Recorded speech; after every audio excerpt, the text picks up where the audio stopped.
Esse é o Ancapson e nós vamos falar agora sobre o vídeo do Paulo Figueiredo, em que, em determinado momento, o vídeo dele fala de um monte de coisa, tá? Ela é um vídeo de 1h30 que ele faz uma live aqui. Achei muito interessante o vídeo, recomendo que vocês vejam lá o vídeo dele. Mas me chamou a atenção um ponto em que ele falou aqui no minuto 36, mais ou menos, do vídeo dele, a seguinte coisa, que a opção dos Estados Unidos pelas tarifas e não pela lei Magnitsky no primeiro momento, se deveu à pressão comercial sobre o Alexandre de Moraes. O que quer dizer isso, né? Segundo ele está colocando aqui, as maiores exportadoras para as americanas, as grandes empresas brasileiras que exportam para os Estados Unidos, são todas clientes do escritório do Alexandre de Moraes e de outros ministros do STF. O que não é surpreendente, tá? Todas as grandes empresas brasileiras são clientes de escritórios dos ministros do STF. Todo mundo sabe como é que funciona isso aqui no Brasil, é uma lambança mesmo, tudo quanto é ministro tem o seu escritóriozinho associado e coisa e tal, e as grandes empresas evidentemente sabem disso e contratam esses escritórios para terem um tratamento melhor no STF nessa situação. Então a ideia do Trump, segundo diz o Paulo Figueiredo aqui, é justamente pressionar economicamente, fazer com que essas empresas pressionem o Alexandre de Moraes e o STF. Eu acho que é uma estratégia interessante, porque, veja, é aquilo que eu sempre falei para vocês aqui, em momento algum vai haver o governo brasileiro voltando atrás, publicamente falando que voltou atrás. Não vai haver isso, eles não vão voltar atrás publicamente. O que eles vão fazer é dar um jeito de, por trás dos panos, a coisa funcionar e atender essas regras do Trump sem comprometer a visão deles, sem dizer que eles cederam, né? Isso é facílimo de fazer. Uma das maneiras de se fazer isso, como eu já falei, é o Congresso aprovar a anistia e aprovar uma lei de censura das mídias sociais que seja bem levinha, que basicamente restaure o marco civil da internet, como a decisão do STF diz que ela só vale enquanto não tiver uma legislação do Congresso, então é só aprovar o marco civil da internet de novo e pronto, e resolvido o problema. Vamos entender esse caso aqui. Será que essa a estratégia? Será que vale a pena esse tipo de coisa? Essa notícia foi sugerida por Venezuelando o Brasil, Alexander Chuparov III e várias outras pessoas. Obrigado aí ao pessoal que sugeriu notícias lá no nosso site, no visãolibertaria.com, e obrigado a você que está assistindo o nosso vídeo. Se você gosta do nosso conteúdo, por favor, deixe o seu like e se inscreva aqui no canal, né? E eu quero deixar claro que eu tenho um ponto de discordância com o Paulo Figueiredo e com o Eduardo Bolsonaro, que dizem que não pode ter negociação nenhuma, que agora é guerra, que tem que ir pro pau e não sei o que lá. Porque, de novo, eles não vão ceder do ponto de vista aberto, eles não vão ceder abertamente, eles vão ceder em acordos por trás dos panos, né? Aí eles vão ceder. Só que, lógico, isso tem que ser costurado antes e tem que ter gesto de boa vontade antes, no final das contas. Então, vamos entender esse caso aqui. Olha só, esse trechinho da live do Paulo Figueiredo, que eu vou destacar aqui. Mas eu vou deixar o link da live inteira para quem quiser assistir a live inteira dele, tá bem interessante realmente. Conforto do empresariado, do establishment político e da elite financeira brasileira. Eu vou explicar para vocês. Vejam, por exemplo, a lista dos 20 maiores exportadores do Brasil. Todos esses 20 maiores exportadores do Brasil, todos, sem exceção praticamente, acho que sem exceção nenhuma, são clientes dos escritórios de advocacia dos ministros do Supremo. Todos eles têm relação com o STF e com o governo. E eu me pergunto, como vocês acham que eles estão lidando com as notícias da tarifa Moraes? Mas é claro que, num primeiro momento, a gente vai ter aquelas pessoas que creem que não vai acontecer. Não vai acontecer. Não, o Trump está fazendo isso, mas não vai acontecer. Vai aparecer um salvador da pátria sem que ninguém tenha tem que abrir mão de nada, né? E aí ele continua o argumento dele aqui, eu não vou colocar o vídeo todo aqui, mas vou deixar o link na descrição do vídeo, quem quiser assistir o vídeo inteiro, tá muito interessante, recomendo que vocês assistam o vídeo do Paulo Figueiredo lá, né? Mas o ponto central, o argumento que me chamou a atenção é esse, que a lógica do Trump por trás disso é pressionar economicamente o Alexandre de Moraes. Pressionando essas grandes empresas exportadoras, essas grandes empresas vão pressionar os escritórios de advocacia do STF e do Alexandre de Moraes, e com isso conseguem fazer uma mudança de posição dele nesses assuntos, né? Isso vai dar certo? Eu acho que tem uma chance grande de dar certo. Com o Alexandre de Moraes por si só, como eu falei para vocês, acho pouquíssimo provável. A essa altura, o Alexandre de Moraes já passou do ponto de não retorno. mas isso pode dar certo com outros ministros do STF. Outros ministros do STF podem entender que, olha só, o negócio é o seguinte, né, tá ficando chato isso, essa brincadeira já deu, a gente já jogou muita lama no Bolsonaro, agora se ele continua sendo adorado pelo povo, fazer o quê? Deixa o cara concorrer e pronto, e vamos em frente, né? Veja bem, quais são as maiores empresas exportadoras de coisas para os Estados Unidos? Está aqui, ó, perguntei aqui para o Grok, aqui, na verdade é o Google, né? Então eu perguntei para o Gemini aqui. As maiores empresas exportadoras do Brasil para os Estados Unidos incluem a Vale, de minério de ferro, a Petrobras, derivados, petróleo e derivados, a JBS, de carnes, a Suzano, de papel e celulose. Basicamente são essas aqui, tá? Tem também as empresas de exportação de soja, a Cargill, a Bunge, a Louis Dreyfus, a Mage, tem um monte de... Todas as empresas de exportação de soja, certamente tem muita soja sendo exportada para os Estados Unidos. Também a Embraer, que exporta aeronaves, aviões, helicópteros e coisa e tal, e o Tupi, que exporta peças de ferro fundido e coisa e tal. Então, assim, são grandes empresas, e a verdade é a seguinte, toda grande empresa no Brasil é cliente dos escritórios do pessoal do STF, meu amigo. Você pode ter certeza que todas elas são, porque todas elas sabem como é que... todas elas precisam, em algum momento, chegar no coração dos ministros do STF, e o lugar para chegar no coração dos ministros do STF, todo mundo sabe o caminho. Cada ministro tem lá em Brasília o seu escritório ligado. Pode ser o da mãe, pode ser do pai, pode ser do filho, pode ser da filha, pode ser do irmão, do amigo. Mas todo mundo já sabe quem é o escritório de cada ministro. E não é só do STF também, né? Do STJ também, a mesma coisa, o mesmo esquema.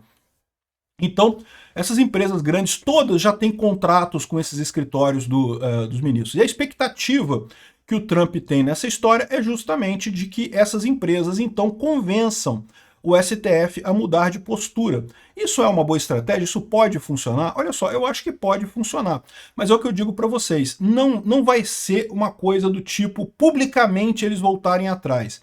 É lógico, isso mataria a legitimidade do governo brasileiro. O governo brasileiro não vai dizer assim, não, vamos voltar atrás nisso. Não vai ser assim. Eles vão ter que organizar alguma coisa para fazer um movimento todo, para aprovar anistia no Congresso, para aprovar a nova lei de censura da internet no Congresso, uma lei de censura que seja basicamente a mesma coisa que o Marco Civil e pronto, e dessa forma anular a decisão do STF. Né? Vocês lembram, a decisão do STF diz que ela se torna inválida no momento que o Congresso aprovar uma legislação de combate às fake news e coisa e tal. Então é só o Congresso aprovar uma legislação que seja perfeitamente razoável e pronto. Aí o STF pode continuar brigando, pode continuar dizendo que não, que nossa soberania, que somos independentes, mas o Congresso aprovou aqui, então a gente vai deixar passar e pronto, e fica por isso mesmo. Essa é a alternativa que tem o STF nesse momento, né? Então, isso pode funcionar, ou seja, o STF pode voltar atrás? Como eu já falei para vocês em outros vídeos, a minha visão é que o Alexandre de Moraes em si não vai voltar atrás. O que depender do Alexandre de Moraes não tem volta, ele já cruzou o ponto de não retorno, ele já empenhou todo o capital dele, ele sabe que agora, se ele cair em desgraça, ele cai em desgraça. Então, entre o Brasil ser destruído, mas ele continuar de pé, e ele ser destruído, mas o Brasil continuar de pé, o Alexandre de Moraes vai investir em ele continuar de pé, mesmo que destrua o Brasil. Então, para o Alexandre de Moraes, eu acho que não vai ter mudança. Mas para os outros ministros do STF, isso pode ter alguma coisa. Como eu falo, essas grandes empresas brasileiras têm muito contato com os ministros, né? Essa elite aristocrática socialista de Brasília, lá em Brasília, meu amigo, Brasília parece cidade do interior, cara. Todo mundo se conhece lá em Brasília. É impressionante, cara. Todo mundo tem o telefone de todo mundo liga para todo mundo. Se vocês acham que tem essa briga enorme, não sei o que, essa briga que a gente fica brigando aqui, né, a gente ficar xingando os petistas, não tem isso lá não, cara, lá todo mundo conversa com todo mundo. E aí, no final das contas, a expectativa é que o pessoal faça um programa para resolver este problema. Como é que vai resolver esse problema? Publicamente? Esse que é o ponto que eu acho que eu tenho uma discordância do Paulo Figueiredo. Porque o Paulo Figueiredo fala, não, que a gente tem que ir para a guerra, que tem que brigar, que não pode falar em negociar, não tem negociação, tem que ir para a guerra. Não é bem assim. A negociação vai acontecer. A questão toda é que tem a negociação que vai passar publicamente vai ser uma, a negociação real que vai resolver os problemas vai ser outra, vai ser num nível mais embaixo lá em Brasília, que o pessoal vai concordar e coisa e tal, né? Saiu essa notícia aqui, ó, Mota e Alcolumbre falam em soberania, apoiam Lula e isolam ainda mais Bolsonaro. Tá vendo? O Congresso ficou do lado do Lula e pronto, e não vai ter nada para Bolsonaro e coisa e tal. Publicamente, é lógico que eles iriam dizer que estão do lado do Brasil, que vão brigar e coisa e tal, que vão bater e coisa e tal. Isso não quer dizer muita coisa. O que vai fazer diferença é justamente como é que eles vão se comportar daqui para frente. De novo, lembra quando teve a eleição do Mota e Alcolumbre, e aí logo no dia seguinte teve uma festa, o Lula chamou os dois que estavam lá, juraram amor eterno e não sei o que lá, apareceram juntos, e aí o pessoal ficou sacaneando, tá vendo? O Bolsonaro apoiou o Mota, apoiou o Alcolumbre, e agora estão os dois jantando com o Lula. Gente, diferencia uma coisa da outra. É lógico que no papel formal deles, no papel de líder da Câmara e do Congresso, eles têm que dizer que não, que vamos defender o Brasil, que o Brasil é soberano.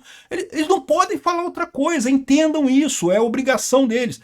A questão toda é como é que eles vão agir daqui para frente. A gente viu que mesmo com esse jantar que teve lá do Mota e do Alcolumbre lá atrás, de amizade, todo mundo rindo com o Lula, os dois ferraram o Lula com a questão do IOF. E a gente pode esperar alguma coisa similar daqui para frente, né? De novo, o Lula não vai voltar atrás, o Alexandre de Moraes não vai voltar atrás. Agora, o Congresso e outros ministros do STF podem. E como é que vai se fazer isso? Vai se fazer a reunião, vai se fazer encontro e pressão por baixo dos panos lá para o pessoal, olha, vai ter que ceder alguma coisa. Vamos ter que fazer alguma coisa de algum ponto aqui, em algum sentido, de alguma forma. Eu já dei a dica, né? Assédio sexual no Alexandre de Moraes, é a melhor coisa possível. Você arruma algum funcionário dele lá. Eu duvido que o Alexandre de Moraes não tenha feito assédio moral com alguém. Mas assédio sexual também serve, ou qualquer coisa que tenha lá. E pronto, e bota um processo neles. Os outros ministros do STF separam ele durante um tempo, né, suspendem ele durante um tempo, e nesse meio tempo resolvem as questões todas lá no STF sobre esse grande escândalo contra o Alexandre de Moraes. É uma possibilidade. Outra possibilidade é justamente o Congresso. O Congresso aprova anistia, o Congresso aprova uma lei de censura leve, tipo repetir o Marco Civil da internet, e com isso a decisão do STF deixa de valer.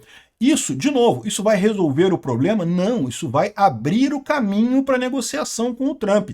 Aí o pessoal vai chegar lá para negociar com o Trump, negociar as condições e coisa e tal. Vamos ver o que vai acontecer dessa história aí, né? Se vão chegar nisso daqui. Então, isso é meu desacordo com o Paulo Figueiredo e com o Eduardo Bolsonaro. Eu não acho que tem que ir para tudo ou nada.